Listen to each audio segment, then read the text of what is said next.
Osteoarthritis. Osteoarthritis को हमने special population में इसलिए इंक्लूड किया है क्योंकि ये एक बहुत कॉमन कंडीशन है, स्पेशली इंडिया में घुटने के अर्थराइटिस बहुत कॉमन है, हिप के फिर भी थोड़े कम है। और इस अर्थराइटिस के रहते इतना कॉमन हो गया है नी रिप्लेसमेंट, आप सबने सुना ही होगा कि आपकी लाइफस्टाइल, आपका इवन आपके एक्सपेंसेस, आपके खर्चे, वो हर चीज हम अवॉइड कर सकते हैं अगर हमने ऑस्टियोआर्थराइटिस को टाइमली मैनेज किया। तो इस चैप्टर में हम पढ़ेंगे ऑस्टियोआर्थराइटिस होता क्यों है, होता क्या है, किन किन रीजन से रिस्क है ऑस्टियोआर्थराइटिस होने के और आप कैसे उसे अवॉइड कर सकते हैं। और अगर ऑस्टियोआर्थराइटिस हो गया है या स्टार्टिंग हो गई है तो आप किस तरीके से उसको मैनेज करके सर्जरी अवॉइड कर सकते हैं, लाइफस्टाइल बेटर कर सकते हैं और फिजिकल फिटनेस के किसी भी लेवल पे पहुंच सकते हैं। ओके, अभी जो नेक्स्ट कंडीशन हम ले रहे हैं स्पेशल पॉपुलेशन की वो है ऑस्टियोआर्थराइटिस। ऑस्टियोआर्थराइटिस से मतलब क्या होता है कि हमारी बॉडी में वैसे तो अर्थराइटिस बहुत टाइप के हैं, जैसे कि आपको हम एक स्लाइड में दिखाते हैं। ये अर्थराइटिस वैसे बहुत टाइप के, अर्थराइटिस रूमेटॉइड भी हो सकता है। रूमेटॉइड होता है एक ऑटो इम्यून डिसऑर्डर है, आपकी बॉडी के खुद के सेल्स आपकी बॉडी के खुद के सेल्स के अगेंस्ट रिएक्शन दिखाते हैं, तो जॉइंट्स में इन्फ्लेमेशन, पेन्स, बहुत सी कंडीशंस होती है। इन्फेक्शियस अर्थराइटिस, कोई इन्फेक्शन हो गई जॉइंट्स में, उससे भी अर्थराइटिस हो सकता है। जुवेनाइल रूमेटॉइड अर्थराइटिस यानी छोटी एज में किसी कारण से बच्चे की बॉडी के सेल्स उसके अगेंस्ट ही कुछ इम्यूनिटी बेस्ड रिएक्शन दिखा देते हैं। एंड देन गाउट यानी जो यूरिक एसिड, जो गठिया हो जाता है, यूरिक एसिड जमा हो जाता है, उससे भी जॉइंट्स के अंदर अर्थराइटिस जमा होता है। तो ये अर्थराइटिस बहुत टाइप के हैं आपकी बॉडी में जो हो सकते हैं। मोस्ट ऑफ द अर्थराइटिस जो है ऐसे हैं जिसमें आपको पहले मेडिकल मैनेजमेंट पे जाना पड़ता है, यानी जब शुरुआती सिम्टम्स आते हैं तो पहले उन सिम्टम्स को ट्रीट करने के लिए मेडिसिन से डील करना पड़ता है। मेडिसिन से डील करने के बाद एक स्टेज आती है जब वो चीजें सेटल हो गई, वो वैल्यूज नॉर्मल हो गई, यूरिक एसिड की वैल्यू या बॉडी में जो इन्फ्लेमेशन है वो सेटल हो गया, तो ही आप बाद में एक्टिविटी या एक्सरसाइज प्लानिंग पे जा सकते हैं। ऑस्टियोआर्थराइटिस की जिसकी हम बात करेंगे अभी, ऑस्टियोआर्थराइटिस की जब हम बात करते हैं, इस अर्थराइटिस में क्या होता है, मेडिसिन से इनिशियली आपने सेटल किया, पेन ठीक है, लेकिन उसके बाद एक बार your pain is settled, the best thing you can do is start exercising. Even ऐसा भी नहीं अगर आपका अर्थराइटिस जस्ट शुरू ही होने वाला है, आपको हल्का फुल्का कभी कभी पेन आ जाता है, हल्का फुल्का क्लाइंट बोलता है कि मुझे दर्द रहता है या कुछ इस तरह की कंडीशन है, मतलब अर्थराइटिस होने के चांसेस हैं। आप इमीडिएटली उसकी एक्सरसाइज प्लानिंग शुरू करिए, बॉडी का वेट रिडक्शन शुरू करिए, मेडिसिन की जरूरत ही नहीं पड़ेगी, केवल एक्सरसाइजेस के ही मदद से आप क्लाइंट को ठीक कर सकते हैं और client will be so thankful to himself, his own self, कि मेडिसिन के बिना हमने राइट टाइम पे ट्रीट किया। लेकिन अगर एक सिचुएशन के बाद आपने क्रॉस किया, then the situation comes in a way कि आपको ध्यान रखना पड़ता है। अभी ऑस्टियोआर्थराइटिस की जो हम बात कर रहे हैं, ऑस्टियोआर्थराइटिस में क्या होता है, नॉर्मल जो जॉइंट है आपका, जो आपका कार्टिलेजिनस जॉइंट है, जो साइनोवियल जॉइंट है, साइनोवियल जॉइंट्स कौन से हैं बॉडी के, जहां पर मूवमेंट्स होती है अच्छे से, तो साइनोवियल जॉइंट्स जो है बॉडी के, वहां पर होता क्या है कि आपके दोनों बोन्स के बीच में इस तरह की कार्टिलेज होती है। कार्टिलेज क्या होता है, एक तरह से समझिए एक सॉफ्ट स्पंजी टिश्यू है, स्पंजी सॉफ्ट टिश्यू है जो कि बॉडी का लोड लेता है, बॉडी का वेट लेता है। तो जब जब आप अपने पैरों पे खड़े हैं, घुटना के ऊपर घुटना खड़ा है, तो घुटने का जो वेट है वो हड्डी से हड्डी ना टकराए, बल्कि क्या हो, आपके दोनों के दोनों कार्टिलेज ऊपर नीचे आपस में प्रेशर ले लें, वो वेट ले लें और बॉडी जो है रिलैक्स रहे। अब ऑस्टियोआर्थराइटिस में होता क्या है, जो ये जो कार्टिलेज है ना आपका, ये कार्टिलेज ये किसी कारण से वियर एंड टियर हो जाता है। अब कारण बहुत सारे हो सकते हैं। वियर एंड टियर क्यों होता है, वियर टियर होने के रीजंस हैं कि आपकी एज बड़ी हो गई, एजिंग से चीजें चेंज हो रही है, आपका बॉडी वेट इतना ज्यादा है कि पूरा जॉइंट पे लोड पड़ा है, तो बेचारा जो कार्टिलेज है वो घिस गया, या बॉडी में कोई डेफिशिएंसी है, न्यूट्रिशन नहीं मिल पाया, तो कार्टिलेज यूं ही घिसने लगा, हड्डियां घिसने लगी। अब ऐसे में प्रॉब्लम क्या आती है कि ये जो कार्टिलेज है आपका, ये कार्टिलेज के अंदर अपनी अच्छी खासी कोई ब्लड सप्लाई होती नहीं है, ब्लड सप्लाई बहुत बहुत कम है, ऐसा ही भगवान ने बनाया है कार्टिलेज। तो इसके लिए एक बार कार्टिलेज घिस जाती तो उसके बाद उसकी रिकवरी करना वेरी स्लो प्रोसेस। तो आपको ये जरूर ध्यान रखना है कि जरा सा भी शक होता है कि जॉइंट में पेन आ रहा है, तो पहले तो आप ये पता लगाइए कि ये पेन का रीजन क्या हो सकता है। हो सकता है कोई इन्फेक्टिव रीजन हो, जैसा कि हमने ऊपर स्लाइड्स में देखा था। हो सकता है इनमें से कोई इन्फेक्टिव रीजन हो। अब वो भी आप कैसे जज करेंगे? ऑस्टियोआर्थराइटिस ज्यादातर आपके वेट बेयरिंग जॉइंट्स में आता है। वेट बेयरिंग जॉइंट्स यानी जो बॉडी का वेट लेते हैं, जैसे आपका घुटना, आपका हिप, आपके एंकल के रीजन्स, इनमें ज्यादातर आता है। घुटना और हिप सबसे कॉमन है, और इंडिया में तो घुटना ही सबसे कॉमन है, हिप इज रेयर। लेकिन जो बाकी प्रकार के अर्थराइटिस है वो मोस्टली क्यों होते हैं? कोई ना कोई इन्फेक्शन आ गई, कोई बॉडी में अनचाहा अंश या तत्व जमा हो गया, उस वजह से ये अर्थराइटिस आते हैं। हमारा सबसे अच्छा एक्सरसाइज का जो एक्सरसाइज बेस्ड सबसे अच्छा जो रिजल्ट रहेगा वो ऑस्टियोआर्थराइटिस के लिए रहेगा। बाकी प्रकार के अर्थराइटिस में पहले हमें मेडिकल मैनेजमेंट से उसको सेटल करना होगा, लाइफस्टाइल चेंज से उसको सेटल करना होगा, उसके बाद एक्सरसाइज करानी है जिससे कि उनको हेल्प मिले। और बाकी प्रकार के अर्थराइटिस जो है ना, मोस्टली घुटनों में नहीं, कभी आपकी छोटी उंगलियों की फिंगर्स में, कभी आपके थंब के एरिया में, कभी किसी जॉइंट में भी हो सकता है। लेकिन ऑस्टियोआर्थराइटिस का सबसे कॉमन कहाँ पर है? Weight bearing joints. तो आपको ऐसे में वेट बेयरिंग के केस में क्या करना है? बॉडी को इस लायक बनाना है कि बॉडी को वेट अच्छे से ले पाए, जॉइंट को इतना स्ट्रॉन्ग बनाना है कि जॉइंट उस वेट को अच्छे से ले पाए। सो फॉर दिस पहले एक बार थोड़ा सा हमके समझ लें कि एक्चुअली होता क्या है। जैसा कि आप देख रहे हैं, ये आपका नी जॉइंट है, नी जॉइंट है। अब ये एक नॉर्मल नी जॉइंट है, यहाँ आपकी कार्टिलेज है, ये बीच में मेनिस्कस है, ये भी एक स्पंजी टिश्यू है, ये आपकी हड्डी है। तो हड्डियां आपस में ना टकराएं, उसके लिए क्या जरूरी है कि ये जो कार्टिलेज है ये एकदम बढ़िया रूप से हो, हेल्दी हो, ताकि कभी आप जंप भी करें, चाहे आप कोई झटका दे तो इस कार्टिलेज पे प्रेशर ना पड़े। लेकिन जब अर्थराइटिस शुरू हो जाता है किसी भी कारण से हो, तो ये कार्टिलेज में क्या शुरू होगा? तोड़फोड़, कार्टिलेज पूरी टूटने फूटने लगेगी। तो उससे क्या होगा? सीधा प्रेशर आपके घुटने पर। आप जानते हैं घुटना तो हर समय प्रेशर लेता है। आप चल रहे हैं, आप वॉक कर रहे हैं, आप सीढ़ियां चढ़ रहे हैं, आप जंप कर रहे हो, every time your knee is taking the pressure. होगा क्या उससे? आपका जॉइंट का जो ये एरिया है, जॉइंट स्पेस रिड्यूस हो जाएगा, क्योंकि हड्डियां पास पास में आ जाएंगी, चिपकने लगेंगी। तो उसकी वजह से बहुत सारे सिम्टम्स, पेन आने लगता है, स्वेलिंग आएगी, चलना मुश्किल, कड़कड़ की आवाज आना, पॉपिंग साउंड आना, ये सब सिचुएशंस आने लगती है। तो इन चीजों के लिए हमको ये ध्यान रखना है कि आपका जो जॉइंट है वो प्रॉपरली हेल्दी रहे, कोई जॉइंट स्पेस रिड्यूस नहीं होना। सो ऑस्टियोआर्थराइटिस में हमें क्या ध्यान रखना है कि हमारी जो कार्टिलेज है उस पर उतना लोड ना पड़े कि वो घिस घिस के जॉइंट स्पेस कम कर दे और हमारा बोन्स आपस में रगड़ने लगे, क्योंकि उस वजह से क्या होगा? बॉडी में पेन्स आने लगते हैं, बॉडी में और न्यू प्रॉब्लम्स आने लगते हैं। अभी ये तो हम समझ गए कि एक्चुअली ऑस्टियोआर्थराइटिस में क्या होता है। अब उसके सिम्टम्स क्या होते हैं? बहुत बार होगा कि ऑस्टियोआर्थराइटिस आपको इनिशियली एकदम पता नहीं चलेगा, टाइम लगता है। कई बार हल्का फुल्का पेन है, क्लाइंट कभी कभी बोलेगा, या कोई भी आपको थोड़ा बहुत बताए कि जॉइंट के घुटने के इनर साइड पे पेन रहता है। ये जो घुटने की इनर साइड है, अगर इनर साइड पे घुटने में पेन रहता है, अक्सर इट इज अ साइन कि कुछ तो चेंजेस हो रहे हैं जॉइंट पे जो कि अर्थराइटिस से रिलेटेड है। फिर भी अपनी समझ के लिए आपको पता होना चाहिए कि अर्थराइटिस के सिम्टम्स क्या है, कि आपकी घुटने के इनर साइड पे पेन होगा या घुटने के फ्रंट में पेन होगा, स्टिफनेस फील होगी कि एक अकड़न है घुटने में, टेंडरनेस यानी कि कहीं छू जाए वो हिस्सा तो दर्द होता है। बोन स्पर्स एक लेटर स्टेज पे होता है। बोन स्पर्स का मतलब है कि हड्डी में हल्का सा एक ग्रोथ होगी जो कि इनिशियली नहीं होता, वो जब बहुत टाइम तक नेग्लेक्टेड रहे तब। स्वेलिंग हो सकती है और एक ग्रेटिंग सेंसेशन, जैसे कि कुछ आपस में रगड़ रहा।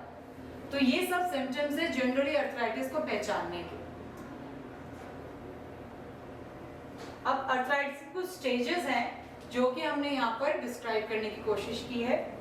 इनिशियली क्या होता है अर्थराइटिस, कई बार आपको सिम्टम्स नहीं आएंगे, कभी कभी घुटने में दर्द आ जाता है, कभी कभी रहता है।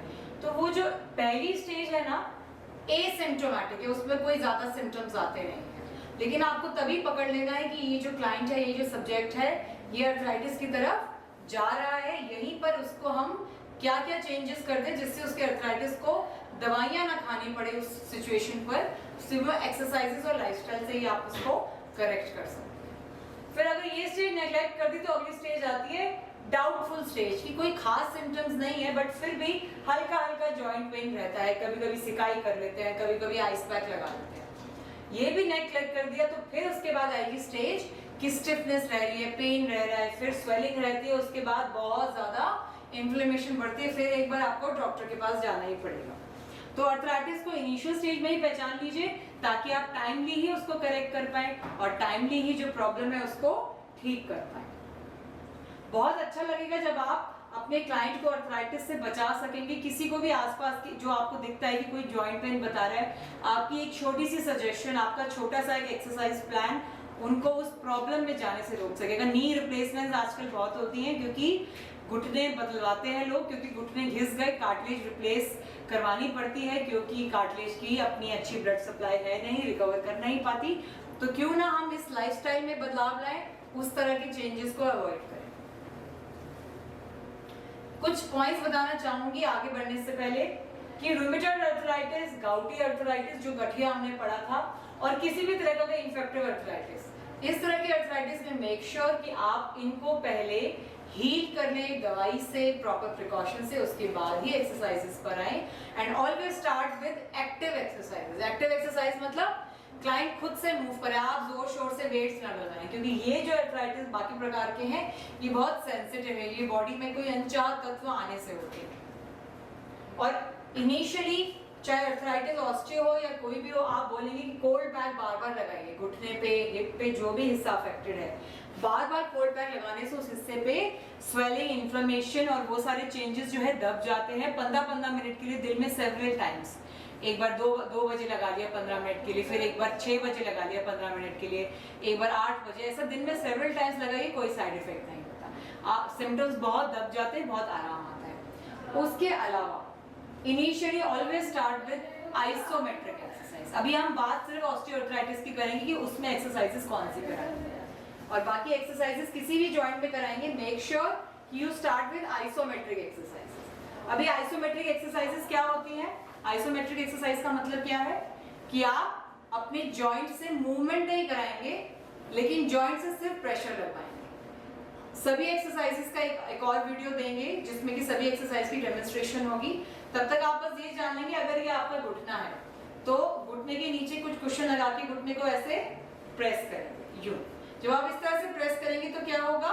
घुटने में एक आइसोमेट्रिक मूवमेंट होगी। Okay, so this movement is called isometric movement. Isometric movements are the safest movements, और शुरुआत हमेशा आइसोमेट्रिक से करिए। उससे क्या होता है कि आपके जॉइंट में एक पंपिंग एक्शन क्रिएट होता है, सर्कुलेशन इंप्रूव होता है, स्वेलिंग रिड्यूस होती है, और जो भी सिम्टम्स आ रहे हैं वो दबते हैं, क्लाइंट को आराम रहता है। आइसोमेट्रिक एक्सरसाइज के बाद हम बाकी एक्सरसाइजेस पर आएंगे। पहले हम थोड़ा घुटने के मसल्स के बारे में जान लें, कौन कौन से मसल्स हैं। आपके घुटने के जॉइंट से बॉडी के काफी मेजर मसल्स गुजरते हैं, जैसे कि आपने देखा एक फ्रंट मसल है rectus femoris, vastus medialis, vastus lateralis, vastus intermedialis. तो जो आपका रेक्टस फेमोरिस है वो जो सेंटर में जा रहा है ये मसल, वास्टस इंटरमीडियालिस कौन सा है? ये जो इधर में है, वास्टस लेटरालिस जो आउटर वर्ड्स ये वाला मसल, और वास्टस मीडियालिस जो अंदर की तरफ। जितने भी अंदर की चीजें मीडियल है, जो बाहर की चीजें लेटरल है। ओके, सो नी की मसल्स और नी की एक्सरसाइजेस को समझने के लिए पहले हम ये जान लें कि कौन कौन से मसल्स हैं जो हमारे घुटने के आसपास गुजरते हैं, क्योंकि ऑस्टियोआर्थराइटिस तो सबसे कॉमन, खास करके इंडिया में तो घुटने का ही है। तो पहले हम मसल समझ लें, क्योंकि मसल्स को स्ट्रॉन्ग बनाया तो आप अर्थराइटिस के काफ़ी सिम्टम्स को सिर्फ एक्सरसाइजेस से ही ठीक कर सकते हैं, प्रोवाइडेड कि वो आपने सही स्टेज पे पकड़ लिया। बहुत लेटर स्टेज पे फिर समय लगता है। तो घुटने की, जैसे कि हमने देखा यहाँ पर मसल्स दिखाए गए हैं, एक है आपका रेक्टस फेमोरिस जो कि एकदम सेंटर में दिख रहा है आपको, दूसरा है आपका वास्टस इंटरमीडियस। वास्टस इंटरमीडियस कौन सा है? ये बीच वाला। वास्टस लेटरालिस कौन सा है? वास्टस लेटरालिस जो बाहर की तरफ है, और वास्टस मीडियालिस जो अंदर की तरफ है। जितनी भी मीडियालिस चीजें हैं वो अंदर को होंगी, लेटरालिस चीजें बाहर को। तो बेसिकली 4 मसल हो गए, 1 2 3 4, ये चारों मिलके एक क्वाड्र मसल बनाते हैं, क्वाड्रिसेप्स। क्वाड्रिसेप्स सबने सुना ही होगा घुटने के बारे में। घुटने का एक बहुत इंपॉर्टेंट मसल है क्वाड्रिसेप्स। ये क्वाड्रिसेप मसल इन सभी मसल से मिलके बनता है। तो अगर आपने इन सभी मसल्स पे गौर किया, इन सभी मसल्स की फंक्शनिंग, स्ट्रेंथनिंग और स्ट्रेचिंग पे ध्यान दिया, तो आप क्वाड्रिसेप्स को स्ट्रांग बनाते हैं और क्वाड्रिसेप के पुश से, क्वाड्रिसेप के पुल से आप घुटने पे जो लोड आ रहा है उसे किसी हद तक कंट्रोल कर सकते हैं, वहाँ पे ब्लड का सर्कुलेशन बढ़ा सकते हैं, कार्टिलेज की हीलिंग में मदद कर सकते हैं, क्योंकि जैसा कि मैंने बताया कार्टिलेज की अपनी ब्लड सप्लाई बहुत कम है, ना के बराबर है। हम केवल एक्सरसाइजेस के दम से उसको पंपिंग एक्शन दे दे के नीज को स्ट्रॉन्ग बना सकते हैं, अर्थराइटिस के जो प्रॉब्लमैटिक चेंजेस उन्हें दूर भगा सकते हैं, और अर्थराइटिस के बावजूद भी एक इंडिविजुअल सभी एक्सरसाइजेस और सभी रिजीम्स में वापस आ सकता है। But again telling you, arthritis की बहुत सारी स्टेजेस है, जैसे कि हमने पिछली स्लाइड में पढ़ी। हर स्टेज पे हर तरह की मूवमेंट पॉसिबल नहीं होती। आपको जज करना है कौन सी स्टेज है, कौन सी मूवमेंट इज द राइट वे।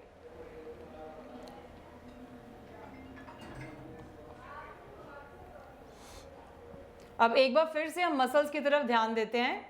जैसा कि हमने देखा था, बाहर का मसल है घुटने का vastus लेटरालिस।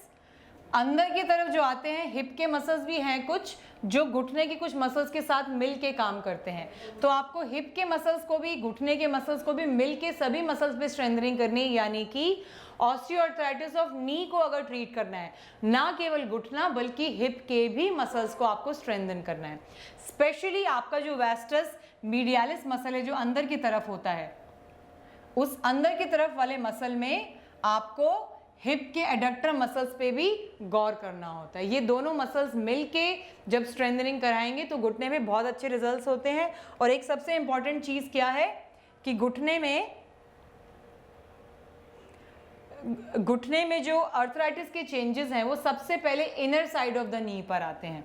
Inner side of the नी से मेरा मतलब है घुटने की अंदरूनी साइड। सबसे पहले अंदरूनी साइड पे आपको पेन फील होना शुरू होगा। लेकिन देखिए, ये नहीं होता है कि हमेशा हर चीज़ सेम है, हमेशा एक्सेप्शंस होते हैं। हो सकता है किसी को बाहरी तरफ भी हो, लेकिन majority of the arthritis pain they start from the inner side of the knee. और inner side of the knee में कौन कौन से मसल ज़्यादातर हैं? हिप के एडक्टर्स हैं, वास्टस मीडियालिस हैं, जैसा कि आप फिगर पे देख सकते हैं। तो आपको इन सभी मसल्स पे गौर करना है और इन सभी मसल्स की स्ट्रेंथनिंग पे ध्यान देना है। अब वो कौन कौन सी एक्सरसाइजेस है उसके लिए हम अलग से आपको एक वीडियो पोस्ट करेंगे। एक बार इन मसल्स पे भी देख लेंगे। एडक्टर मसल्स हैं जितने भी आपके हिप से आने वाले, sartorius muscle, rectus femoris, vastus medialis, vastus lateralis, इन सभी मसल्स को हमें स्ट्रेंथन करना है। ये सभी मसल्स जो क्वाड्रिसेप्स के बताए हमने 4 मसल्स, ये चारों के चारों मसल्स मिल के एक टेंडन बनाते हैं। वो टेंडन जाके कहाँ अटैच होता है? आपके पटेला से होते हुए नीचे जाता है। जैसे कि आप देख सकते हैं क्वाड्रिसेप मसल का एक टेंडन बना, ऊपर सारे मसल्स मिलके चारों के चारों जो हमने पढ़े थे अभी, rectus femoris, vastus lateralis, vastus medialis and vastus intermedialis, इन चारों मसल्स की कॉम्बिनेशन से बना आपको क्वाड्रिसेप मसल। क्वाड्री मतलब 4। तो क्वाड्रिसेप मसल मिलके उसने एक सिंगल टेंडन बना लिया। ये सिंगल टेंडन यहाँ पे पटेला पे, जो नी कैप होती है, नी कैप पटेला होती है, घुटने के ऊपर एक हड्डी होती है ना कटोरी शेप की, that is knee cap, patella bone बोलते हैं। उस पे होते हुए जाता है और नीचे जाके आपकी लोअर लेग पे, टिबिया बोन पे अटैच होता है। तो बेसिकली ये जो मसल है ये 2 जॉइंट्स को क्रॉस कर रहा है। ऊपर से आ रहा है, हिप के आसपास से कहीं से ओरिजिन होके यहाँ नीचे आके जुड़ रहा है।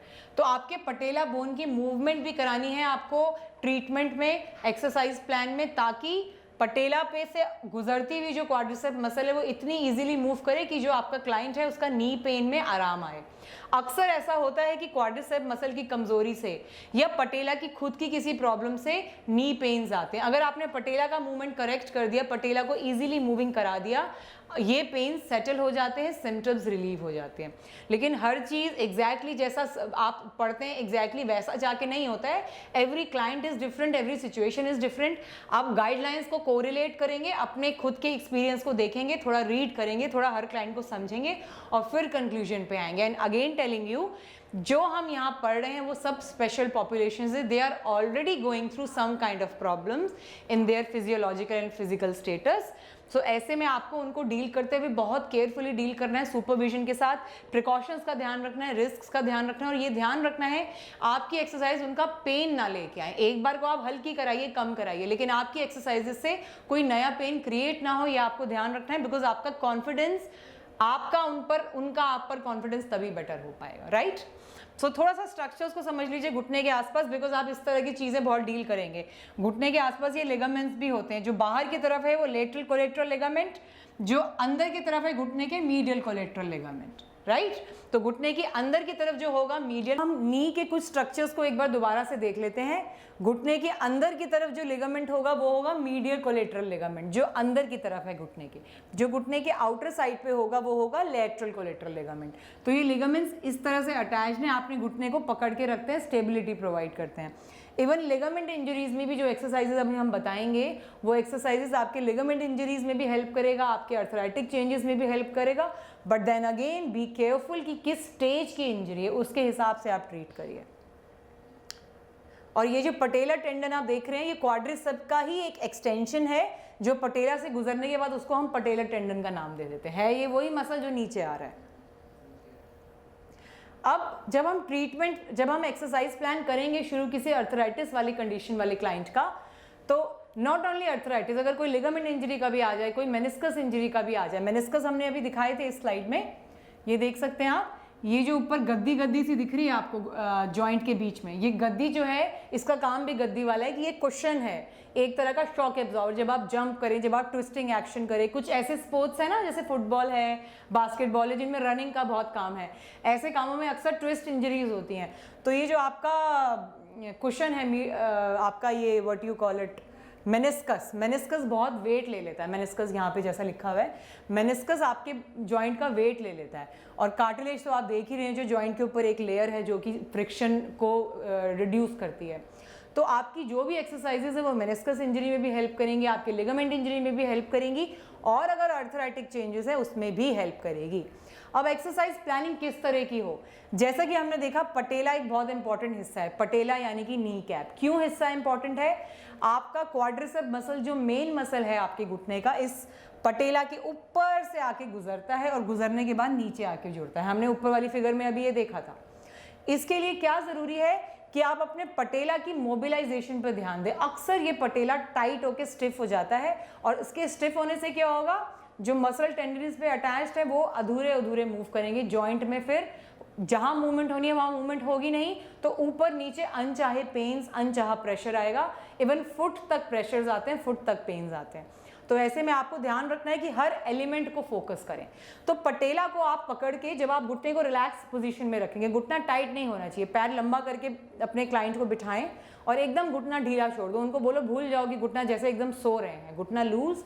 इस पोजीशन में पटेला को अपने हाथ से पकड़ के हल्का हल्का चारों डायरेक्शन से, अब ये इस फिगर में तो सिंपल ऊपर नीचे दाएं बाएं दिखाया है, एग्जैक्टली ऊपर नीचे दाएं बाएं नहीं होता, हल्का सा टेढ़ेपन में डायगनली जाता है। तो हल्का सा जो है मूवमेंट कैसी होगी, हल्की सी अप एंड डाउन होगी और थोड़ी सी right and left. You can always just naturally जितनी बॉडी अलाउ कर रही है उस हिसाब से आप मूव करेंगे, ठीक है। तो पटेला टेंडन की मूवमेंट आप इस तरह से जॉइंट की बार बार करेंगे, तीन, और लेकिन बहुत स्ट्रॉन्ग मूवमेंट मत करिए। आपके पास जो क्लाइंट आया वो एक स्पेशल क्लाइंट है, already going through a problem. Very smooth movements करिए, आपका पटेला लूज होगा, क्लाइंट को बहुत आराम मिलेगा। और पटेला तभी मूव कर पाएंगे जब पैर रिलैक्स पोजीशन में। पैर अगर टाइट करके खड़े हैं, टाइट करके बैठे हैं तो नहीं होगा। क्लाइंट को बिठाइए, पैर लंबा करके रखिए और वेरी स्मूथ मूवमेंट को क्लाइंट को दीजिए पटेला की, उससे क्लाइंट के जॉइंट को बहुत हेल्प मिलेगी। ये मूवमेंट पैटर्न आपको हम एक एक्सरसाइज वीडियो जो पोस्ट करेंगे उसमें भी दिखाएंगे, you can always go through that. अब हमने जैसा कि बात की थी, किसी भी अर्थराइटिस की एक्सरसाइज की शुरुआत में क्या क्या चीज़ें करनी है। शुरुआत में आप बोलिए क्लाइंट को कोल्ड पैक बार बार लगाए, बिकॉज वो इन्फ्लेमेशन को, स्वेलिंग को, पेन को रिड्यूस करता है। जितनी बार लगा सकते हैं लगाइए। उसके अलावा the first exercise is isometric exercise. Her joint में, हर बॉडी पार्ट में ये एक्सरसाइज हेल्प करती है। फिलहाल हम सिर्फ ऑस्टियोआर्थराइटिस की बात कर रहे हैं। तो घुटने की एक्सरसाइज है, घुटने के नीचे एक टॉवल रोल लगाएंगे, क्लाइंट को बोलेंगे घुटने को दबाइए टॉवल रोल पे डाउनवर्ड्स, इस पोजीशन में पैर को सीधा रख के। ये आप कैसे भी करिए, लेट के करिए, बैठ के करिए। जब ये एक्शन करेंगे तो क्वाड्रिसेप मसल क्या होगा, टाइटली पुश करेगा, टाइटली पंप करेगा, इंटरनल स्वेलिंग जाएगी। और खासियत क्या है इस एक्सरसाइज की, ये एक्सरसाइज कोई डैमेज नहीं लाएगी, कोई वेट नहीं डाल रही है, आपका बॉडी वेट बैठे बैठे आराम से करते रहिए। So it helps to reduce the movement. इसको दो तरीके से कर सकते हैं, fast push relax, push relax, push relax. दूसरा, क्लाइंट को बोलिए नीचे दबाइए घुटने को तौलिए पे, रोक के रखिए, थोड़ा रोक के रखिए, 1 2 3 4 5 6 7 8 9 10 एंड देन रिलैक्स करके छोड़ दो। इस तरीके से 3-4 बार बार रिपीट करवाइए, क्लाइंट को बहुत एक्सरसाइजेस करने में ईजीनेस होगी। एक बार इनिशियल फेज निकल गया, क्लाइंट का पेन रिड्यूस हो गया, उसके बाद आप बोलेंगे प्लीज फोकस ऑन। अच्छा, ऐसा भी होता है, ये ना हो कि पेन रिड्यूस हुआ तो एक्सरसाइज छोड़ दें, एक्सरसाइज नहीं छोड़ेंगे, आइसोमेट्रिक एक्सरसाइज हो जाएंगी जब पेन की सिम्टम्स बहुत कम हो गए। फिर आप बोलेंगे नेक्स्ट स्टेज पर आइए, इंटरमीडिएट स्टेज। उसमें क्या करना होगा, एक तो ये जैसे आप देख सकते हैं काफ की मूवमेंट, बैठे बैठे foot down foot up, foot down यानी अपनी हील पे ऊंचे हुए नीचे हुए, ऊंचे हुए नीचे हुए, खड़े होकर भी कर सकते हैं, बैठकर भी कर सकते हैं, बॉडी वेट बढ़ाने के लिए डंबल्स पकड़ सकते हैं। उसके अलावा step up step down, step up 1 by 1। तो ये जो स्टेपिंग एक्शन है आपके घुटने पे हल्का हल्का लोड देता है, जिससे क्या होता है, कुशंस का प्रेसिंग होती है, आपके मेनिस्कस की, आपके कार्टिलेज की प्रेसिंग होती है और वहाँ पर उसको प्रेशर से स्वेलिंग को रिड्यूस करने में मदद मिलती है। But please watch every exercise, जरूरी नहीं है हर एक्सरसाइज हर किसी को सूट करे। देखिए पेनफुल नहीं होनी चाहिए एक्सरसाइज, हल्का हल्का प्रेशर लग सकता है, एफर्ट लग सकता है, लेकिन अगर आपके क्लाइंट को एक्सरसाइज से पेन बढ़ा है नेक्स्ट टाइम तो आप लाइट रखेंगे। लेकिन अगर आपको लगता है कि थोड़े ईजीनेस आई, स्टिफनेस रिड्यूस हुई, मतलब you are going right, go forward. दूसरा आप देख सकते हैं, you have seen this table, ये लेग स्ट्रेटनिंग है, क्वाड्रिसेप टेबल। धीरे अभी शुरू में विदाउट वेट शुरू करिए, बोलिए बिना किसी वेट के पैर उठाइए सीधा करिए, उठाइए सीधा करिए, धीरे धीरे आप वेट्स बढ़ा सकते हैं, राइट।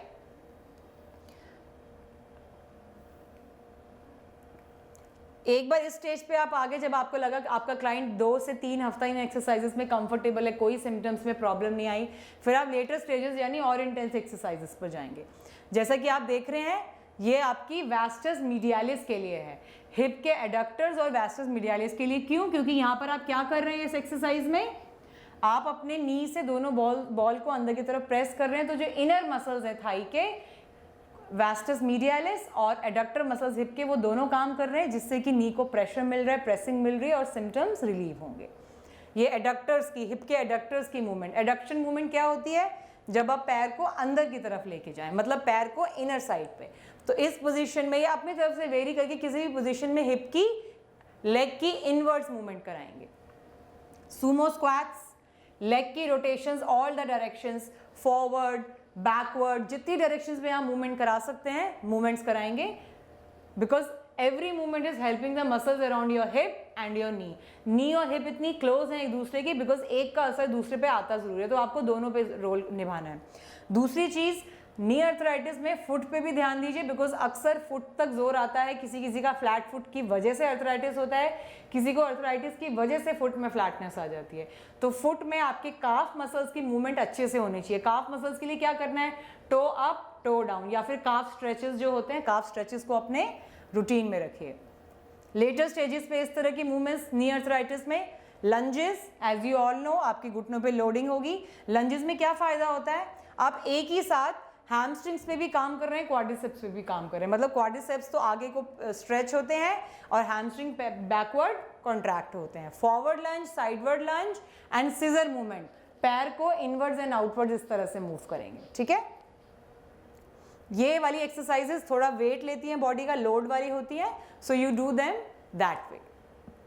अब उसके बाद हम आते हैं इस तरह की बैलेंसिंग एक्सरसाइजेस पे, जैसा कि आप देख सकते हैं। मतलब 1 लेग स्टैंडिंग कराएंगे, क्लाइंट को बोलेंगे 1 लेग पे रह के बॉडी को इधर उधर मूव करने की कोशिश, forward going, dynamic position, position changing. इन सब से क्या होता है, फुट के अंदर, आपके घुटने के अंदर बहुत सारे छोटे छोटे रिसेप्टर्स हैं जो कि सेंस करते हैं मूवमेंट को, वो भी एक्टिवेट होते हैं, बैलेंसिंग बेटर होती है, जॉइंट की हेल्थ बेटर होती है। सो इसको भी नेग्लेक्ट नहीं करेंगे, balancing exercise and proprioception. Proprioception से क्या समझते हैं, प्रोप्रियोसेप्शन मतलब सेंसिंग योर बॉडी, महसूस करना कि आपका जॉइंट किस पोजीशन में है, क्या कर रहा है। अब जैसा कि आप देख सकते हैं अर्थराइटिस की हमने बेसिक एक्सरसाइजेस देखी जिसमें हम घुटने पे थोड़ी स्ट्रेंथ ला रहे हैं, थोड़ा मसल्स की कॉन्ट्रैक्शन करा रहे हैं।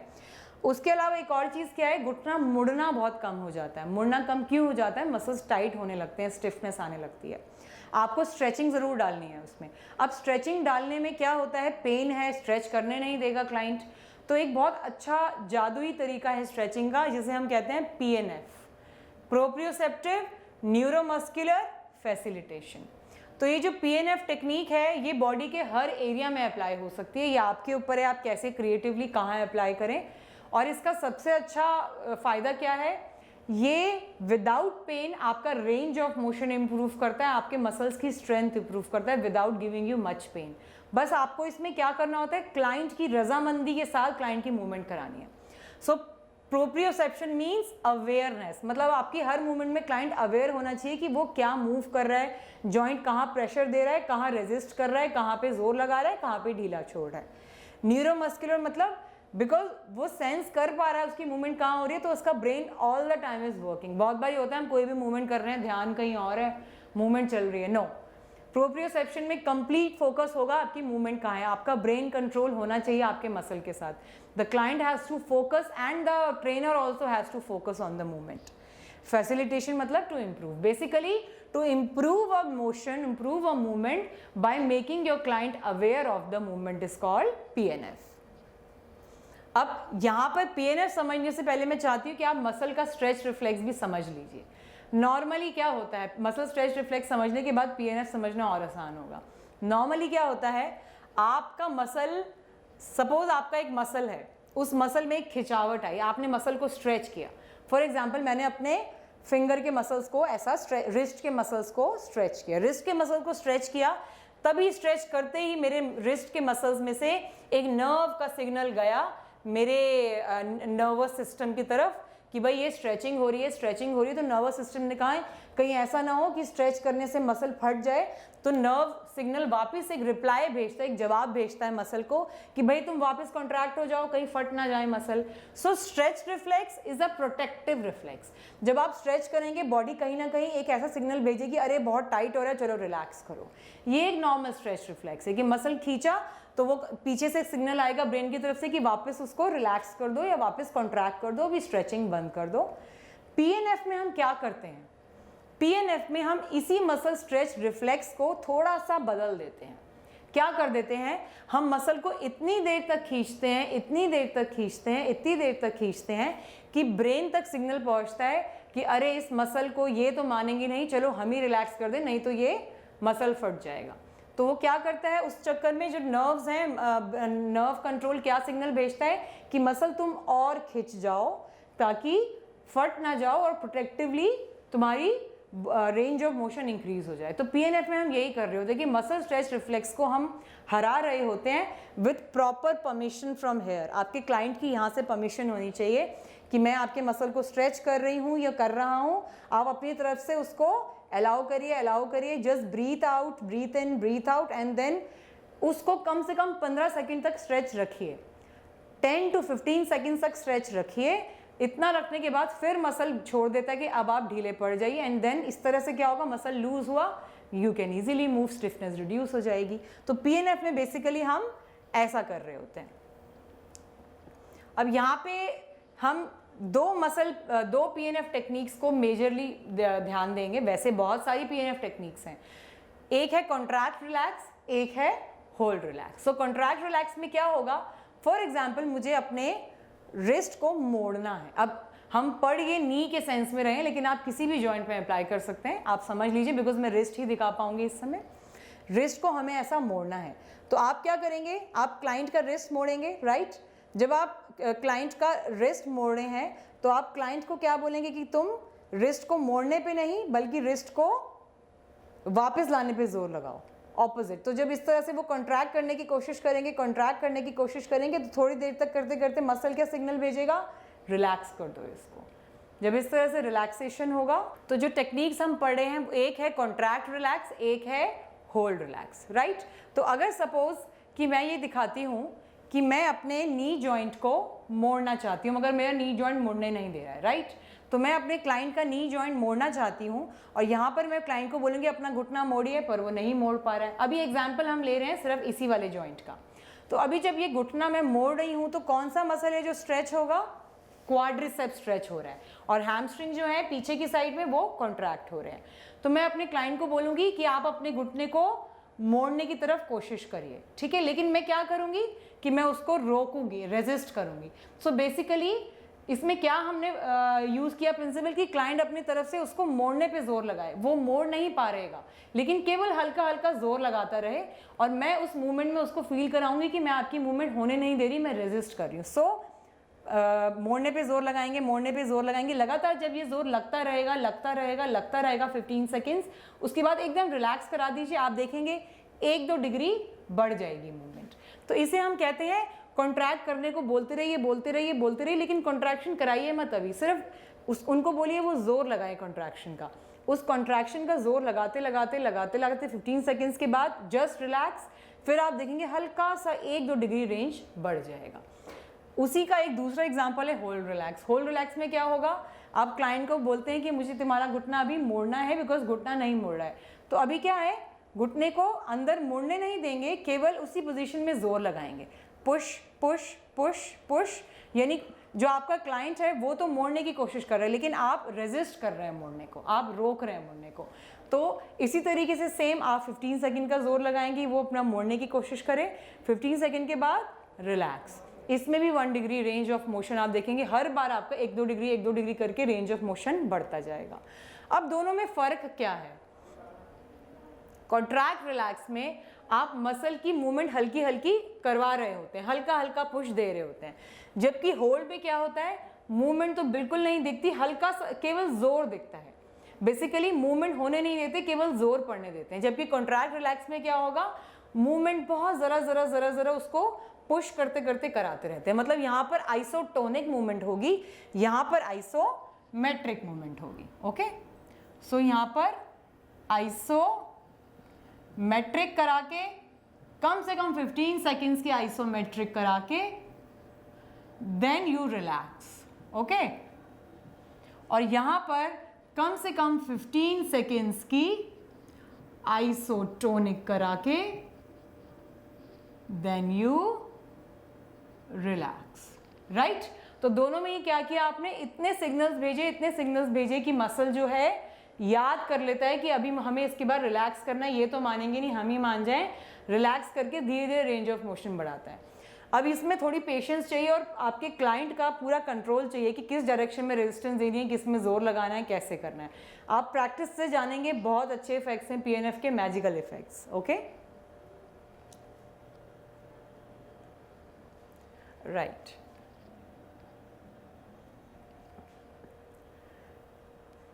अभी PNF को समझाते हुए जैसे हमने अभी पढ़ा था, ये आपका एक स्ट्रेच्ड मसल है। इस स्ट्रेच्ड मसल में क्या है, ये जो आपने देखा फाइबर्स हैं, ये फाइबर्स सेंस करते हैं आपकी स्ट्रेचिंग को और यही फाइबर सेंसेशन को ब्रेन तक ले जाते हैं। फिर वहाँ से सिग्नल आता है कि आप मसल को और खींचें या आप और छोड़ दें।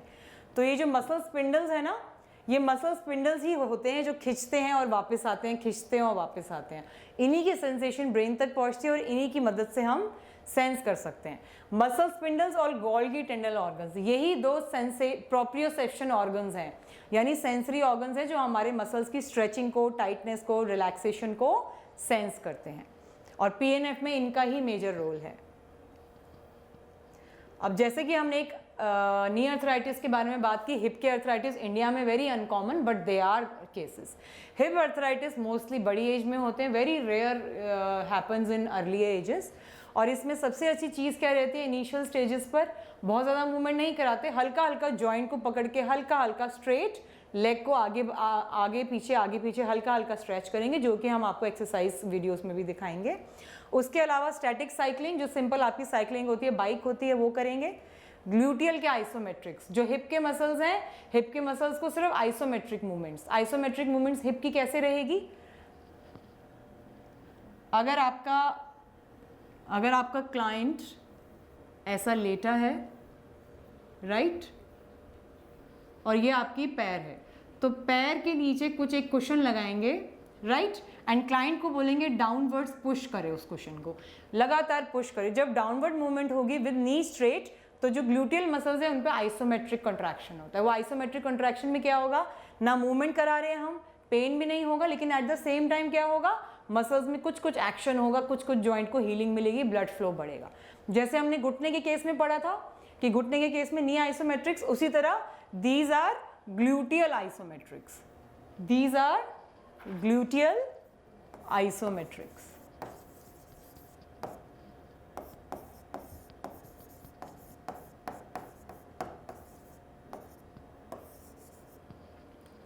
रेजिस्टेड हिप एक्सटेंशन यानी हिप को पीछे को लेके जाना विद सम रेजिस्टेंस। शुरू में आप विदाउट रेजिस्टेंस शुरू कराइए, बैकवर्ड्स लेके जाना, इस तरह से अपने लेग को बैकवर्ड्स लेके जाएंगे, फिर धीरे धीरे रेजिस्टेंस लगा सकते हैं एक बैंड की मदद से या थोड़ा बहुत वेट लगा के।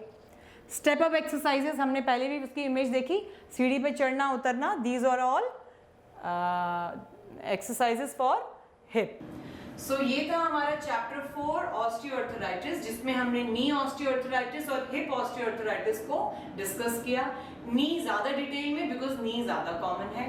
इस चैप्टर के पढ़ने के बाद आप ये सब जान गए होंगे कि ऑस्टियोआर्थराइटिस क्यों हो जाता है, कॉमन क्यों होता है, रिस्क फैक्टर्स क्या हैं।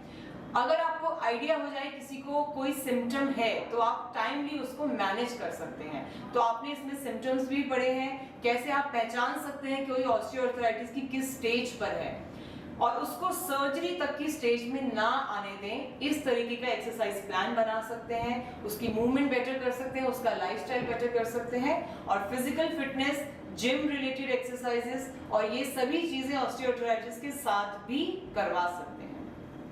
इसके बाद हमारा जो नेक्स्ट चैप्टर होगा वो होगा चैप्टर 5, जिसमें हम कवर करेंगे ऑस्टियोपोरोसिस।